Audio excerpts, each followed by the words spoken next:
There comes a moment, quiet, almost unnoticeable, when you stop trying to explain yourself, not because you've run out of words, but because words have lost their power to protect you. For years you tried to make others understand your pain, your silence, your anger, your distance. You wanted them to see that beneath the mask was something fragile, something real. But every explanation only made the wound deeper. Every justification turned your truth into a performance. We spend so much of our lives defending our pain, as if the world's approval could ever heal it. But pain doesn't vanish when understood by others. It dissolves only when accepted by ourselves. Carl Jung once said, "Until you make the unconscious conscious, it will direct your life and you will call it fate." And that's what happens when you leave explaining. You become trapped in the narrative you tell to survive. You craft stories to seem good, to seem strong, to seem healed. But these stories are not peace, they're prisons. The real turning point in healing is not when you finally make someone understand. It's when you realize you no longer need to. When the ache inside you doesn't demand to be translated anymore. When silence feels safer than convincing. Because healing doesn't happen in the noise of explanation. It happens in the quiet of recognition. In the moment you look inward and see your own shadow and you do not flinch. Every unspoken wound, every suppressed emotion, every piece of yourself you hid to be loved. They stand before you like forgotten children, waiting to be embraced. And suddenly you see it. You weren't broken, you were buried. The truth is, most of what we call strength is just the fear of being misunderstood. But the soul was never meant to be explained. It was meant to be felt, to be known.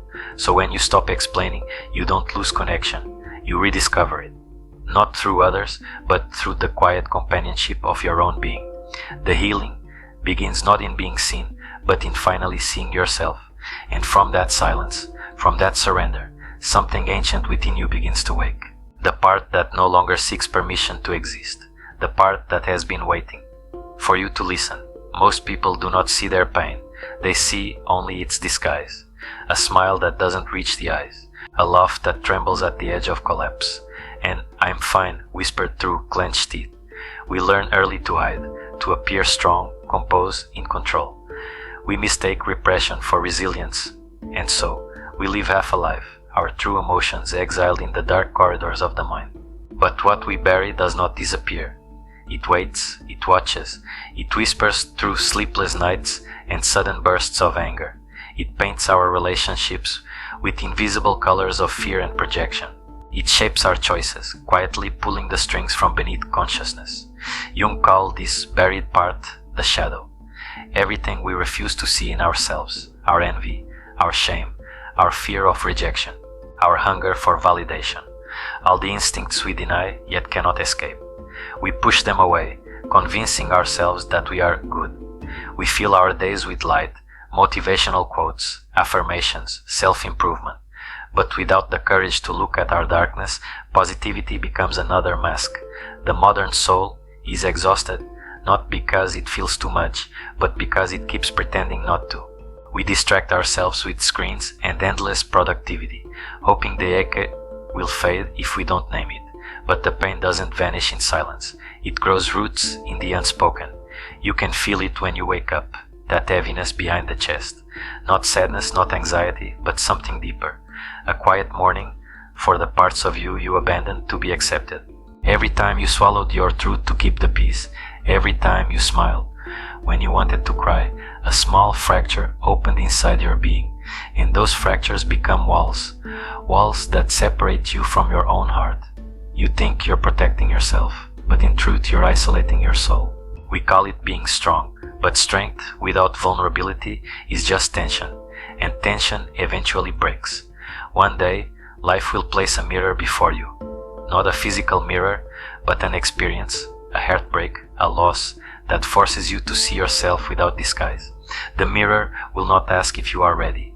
It will simply reflect, and in that reflection, you will see the faces of all the emotions you tried to silence. Anger that wanted to defend you. Sadness that only wanted to be held. Fear that only wanted to be understood. They will not hurt you. They will only ask to be seen. But the mind will resist. It will say, if I look too closely, I will fall apart. Yet falling apart is not the end. It is the beginning of integration, because what breaks is only the illusion, not the self. Every healing begins with an ending. The end of pretending, the end of pleasing, the end of explaining why you feel what you feel. When you stop fighting the truth of your own experience, you stop fighting life itself. And though it hurts, it's a sacred hurt, a pain that opens, not destroys. That is the paradox of healing. You must descend before you can rise. You must walk into the dark before the light feels real. And somewhere in that descent, as the walls of your false self crumble, you will glimpse something eternal, a faint glow in the depths, a voice whispering through the wreckage, "You are not your pain, you are the one who can witness it." There comes a silence after the breaking, a stillness that feels almost divine. It's not the peace of victory, but the peace of truth. You realize that what you feared all along was never the darkness itself. It was your resistance to it. Carl Jung believed that healing begins the moment you stop dividing yourself into good and bad. The soul, he said, is not a battlefield. It is a landscape, and every mountain of light casts a shadow somewhere. You cannot remove it, you can only illuminate it. The shadow is not evil. It is the part of you that never had a voice. It's the anger that tried to protect you when no one else did. The envy that revealed your hidden desires. The fear that once kept you alive. The loneliness that reminded you of your need for connection. When you exile these parts, you exile your own power. You become divided, polite on the outside, restless within. Your laughter feels heavy, your kindness strained, because deep down, a part of you knows you are acting a role, not living a truth. But when you turn toward the shadow, something miraculous happens. It does not attack you, it dissolves, because the moment you look at the darkness without judgment, it loses its weapon. It becomes not a monster, but a messenger. The things you hate most about yourself are not curses, they are directions.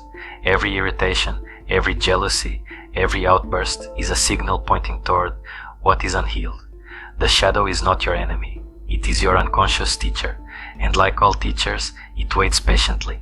It will whisper through patterns, through people who trigger you, through failures that repeat until you understand the lesson. To integrate the shadow is to finally stop running, to sit in the company of your own discomfort and listen, to ask your pain not "Why are you here?" but "What are you trying to show me?" This is where healing stops being about fixing and starts being about becoming, because the shadow is not a wound to be closed, it is a door to be opened. When you open that door, you find your authenticity waiting, the courage to say no without guilt, the freedom to express without fear of rejection, the ability to love others not as ideals, but as mirrors, reflections of your own wholeness. The paradox of integration is this: what you thought would destroy you saves you. Your pain becomes your teacher. Your weakness becomes your strength. Your shadow becomes your light. Marcus Aurelius once wrote, "What stands in the way becomes the way." Jung would have agreed. The obstacle is not something to escape. It is the path itself. When you stop explaining, you create space for this truth to enter. You do not need to convince anyone of your worth. You only need to remember it. You do not need to justify your emotions. You only need to feel them. You do not need to fight your darkness. You only need to understand it. The work of becoming whole is quiet work. No applause, no audience. Just you, sitting in stillness, watching the tides of your own consciousness rise and fall. But slowly, imperceptibly, something shifts. The chaos begins to organize itself. The inner war calms. You start to feel grounded. Not in perfection, but in presence. You realize that light is not the absence of darkness. It is the willingness to face it. And from that willingness comes a quiet revolution. A life no longer ruled by reaction, but guided by understanding. To see your shadow clearly is to reclaim your power, because what you understand no longer controls you. It joins you. It becomes part of your wholeness, and in that wholeness you finally understand what healing truly means. Not escaping who you are, but returning to it. True healing begins when understanding becomes embodiment, when the wisdom you've gathered doesn't just stay in your mind, it starts to live through your choices. Integration is not a thought, it's a practice, a slow, deliberate turning toward yourself each day. To live with your shadow is to live honestly. Not perfectly, not fearlessly, but truthfully. It means admitting when you feel envy without shame. It means acknowledging anger without cruelty. It means letting fear speak before you silence it. This is what Jung called individuation, the process of becoming who you truly are. Not the mask you crafted to survive, but the person that existed before the world told you who to be. You begin this work the moment you stop performing, when instead of saying, "I'm fine," you say, "I'm hurting, but I'm here." When instead of suppressing your needs, you allow yourself to want, and to be unashamed of wanting. The shadow softens in the presence of honesty. Every time you name your emotion without judgment, a fragment of your power returns, and slowly you realize you don't need to heal the shadow. You need to build a relationship with it, to speak to it as you would a frightened child, to tell it, "You belong here too." That's when courage becomes compassion, because real courage is not the absence of fear, it's the decision to walk with it. In relationships, this awareness changes everything. You stop projecting your insecurities onto others. You stop demanding that they complete what you refuse to face. Instead, you begin to meet them not from your wounds, but from your wholeness. You learn that love is not merging, it's mirroring. You no longer say, "You hurt me." You begin to ask, "What part of me did your words awaken?" Every conflict becomes an invitation to know yourself more deeply. Every argument, a mirror showing you what still seeks peace within. And in solitude, where all masks fall away, you begin to notice the quiet strength that comes from self-acceptance. You stop chasing constant stimulation. You stop fearing silence, because now silence feels like home. There's a stillness that arrives when you no longer run from yourself. It's not emptiness, it's spaciousness. The mind no longer demands to be filled, it simply is. And from that stillness, intuition awakens. Decisions become clearer, relationships calmer, presence deeper. You stop trying to prove you are good, and instead begin to be good. Not as performance, but as essence. This transformation is not dramatic, it's subtle. It's in how you breathe before you react, how you listen without preparing to reply, how you walk through pain with patience instead of panic. The world will still challenge you, people will still misunderstand, but you will no longer explain yourself into exhaustion, because your peace no longer depends on being understood, it depends on being aligned. That is the quiet strength of those who have faced their shadow. They no longer need the world to mirror their light, they are the mirror. You see, integration is not about becoming flawless, it's about becoming transparent. Nothing to hide, nothing to defend, nothing to prove. And in that transparency, life starts to flow through you again, not as performance, but as presence. The shadow doesn't disappear, it walks beside you, but now it no longer drags you down. It reminds you to stay human, to stay humble, to stay whole. And that is the beginning of true freedom. In the end, healing is not a moment, it's a remembering. A quiet return to what was always there beneath the noise. You begin to notice that life no longer feels like a test, but a mirror, reflecting your growth back to you. The same pain that once shattered you now speaks in a softer tone. It says, "Thank you for listening." When you stop explaining, you stop negotiating your existence. You stop begging for permission to feel, to be, to rest. You simply allow, and in that allowance a strange peace appears, the kind that doesn't need to be announced. It doesn't shout, "I am healed." It whispers, "I am whole." Carl Jung once wrote, "One does not become enlightened by imagining figures of light, but by making the darkness conscious." Now you understand what he meant. Light is not something you chase, it's something you uncover. Beneath the rubble of denial, beneath the explanations you once used to survive. You see now that the self is not a project, it's a garden, and even the weeds, the envy, the anger, the fear, belong to the same soil that grows compassion. When you no longer exile any part of yourself, you no longer fear being seen, because there is nothing left to hide. You forgive yourself for the years spent pretending. You forgive others for not understanding, and you forgive life for being what it is, both shadow and light, sorrow and beauty intertwined. That forgiveness doesn't make you untouchable. It makes you real. It roots you in the truth that peace was never the absence of pain. It was the willingness to hold it with gentleness. You begin to walk differently, slower. not with urgency, but with awareness, not seeking to fix every broken thing, but to love it into wholeness.